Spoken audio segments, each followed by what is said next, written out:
Sure. We run a project called Smart Farming and Food Security. Food security is a big concern in Africa and even more so in our country due to the increasing numbers in population and also to technologies such as your biofuels.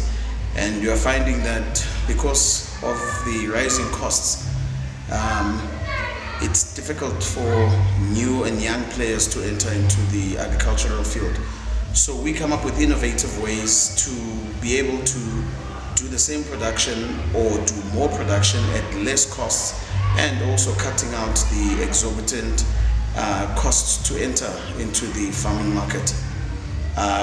We've got a project that we've just established out in Limpopo, which is the Integrated Poultry Project, where it's a project that actually integrates government, private funders or sponsors, and also community-based businesses, which help to stimulate the local economy, but at the same time be able to produce the poultry that is required at a fraction of the cost, which helps our farmers to be able to compete in the market and gain leverage. We also are busy with a project where we are automating the farming processes in terms of your maize meal or crop production. So instead of having to hire a lot of people, which can be expensive because labor costs as well are escalating, then you are able to rather have technology do some of the basic processes. And that way as well, you eliminate human error and you are able to get a good yield that will actually be of excellent quality, because technology, there's no room for error. There are no mistakes where technology is involved. Okay, got it, perfect. Yeah. Look, I think in terms of BRICS, that's fairly easy. Most people back home are very familiar with BRICS. They know that it is the organization of various countries, namely Brazil, Russia, India, China, and South Africa. It is, if not perhaps one of the most powerful groupings in the world, considering that more than almost 2/3 of the world's population falls into that group. In terms of the EAEU, I don't think that is a term most people are very familiar with. The Eurasian Economic Union. The two are trying to achieve pretty much the same thing, except that they work in different areas. And I find that their objectives is to be able to bring these countries together to create cooperation in terms of trade, in terms of sharing technology, in terms of boosting each other's economies.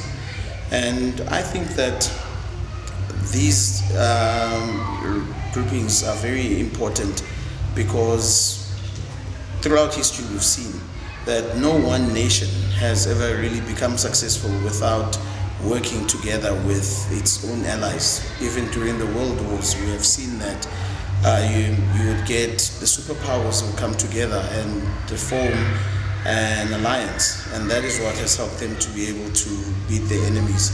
And I think for us, as developing economies, it is important that we work together and find cooperation so that we as well can be able to find ourselves in amidst those countries that are seen as the developed world, or the countries that have got stable economies.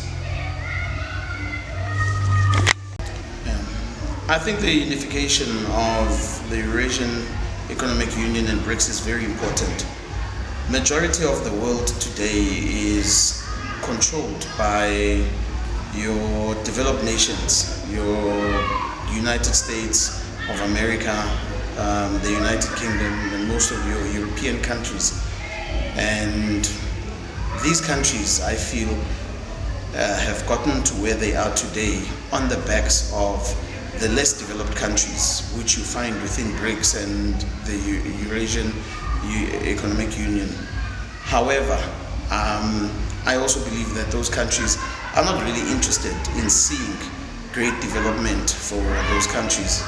And if we are to develop and become powerful nations, if we are to grow our economies, we need to work together, we need to be unified. As I have said before, it is, nations that became powerful, that were able to overcome their enemies, only did that because they worked together, they found alliances with other superpowers in the world and worked together towards the same objective. I think that the formation of BRICS was one of the greatest things to have happened.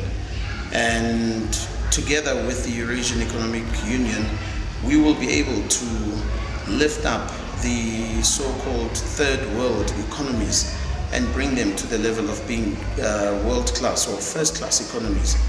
And I also believe that when we work together, we can be able to also set the pace of global economics and also politically. The developed nations out there are far much more interested in pushing their political agenda and making sure that they keep us where they feel we need to be. And if we can emancipate ourselves from reliance on them, we can then be able to push our own agendas and be able to achieve our own political objectives.